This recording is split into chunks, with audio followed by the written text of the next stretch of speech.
Sphere કે પ્રકારના એરેસ્ટરની રચનાત્મક એટલે કે કન્સ્ટ્રક્શનલ ડિટેલ્સ આપો. તો સૌથી પહેલો ભાગ છે કે ભાઈ મેટાલિક સ્ફિયર એટલે અથવા તો ઇલેક્ટ્રોડ જેની વાત કરીએ તો એરેસ્ટરની અંદરમાં બે મુખ્ય ઉચ્ચ વાહકતા ધરાવતા ધાતુના ગોળા કે તાંબા અથવા તો પિત્તળ અથવા તો એલ્યુમિનિયમમાંથી બનેલા હોય છે. એવા બે કંડક્ટરનો ઉપયોગ કરવામાં આવે છે જે એકબીજાથી એક નિશ્ચિત અંતરે મૂકવામાં આવે છે, જેના લીધે એની વચ્ચે એક એર ગેપ ક્રિએટ થાય. ગેપ સ્પેસિંગ અથવા તો એર ગેપ.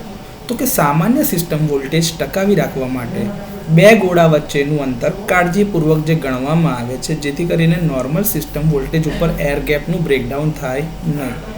ઉચ્ચ વોલ્ટેજ ટ્રાન્ઝિયન્ટ જ્યારે આવે જે ક્ષણિક મોમેન્ટરી હોય છે ત્યારે એર ગેપનું બ્રેકડાઉન થાય છે, જે સર્જ માટે આર્ક ડિસ્ચાર્જ પાથ બનાવે છે. સહાયક ઇન્સ્યુલેટર એટલે કે સપોર્ટિંગ ઇન્સ્યુલેટરની વાત કરીએ તો અર્થ એટલે કે જમીન અને સપોર્ટિંગ સ્ટ્રક્ચરથી ઇલેક્ટ્રિકલ આઇસોલેશન સુનિશ્ચિત કરવા માટે ગોળાઓને ઉચ્ચ શક્તિવાળા એટલે કે હાઈ સ્ટ્રેન્થવાળા ઇન્સ્યુલેટિંગ સપોર્ટ કે જે પોર્સેલિન અથવા તો પોલિમર ઇન્સ્યુલેટર પર બનાવેલા હોય છે એના ઉપર માઉન્ટ કરવામાં આવે છે. Connection terminals. સર્જને સુરક્ષિત રીતે અર્થ પર વાળવા માટે એરેસ્ટર લાઇન એટલે કે ફેઝ કંડક્ટર અને અર્થ એટલે કે જમીન વચ્ચે જોડાયેલા હોય છે. તે એને કનેક્ટ કરવા માટે તમારા ટર્મિનલ્સની જરૂરિયાત છે, ત્યાં કનેક્ટર્સ જોઈએ છે. ચોક કોઇલ.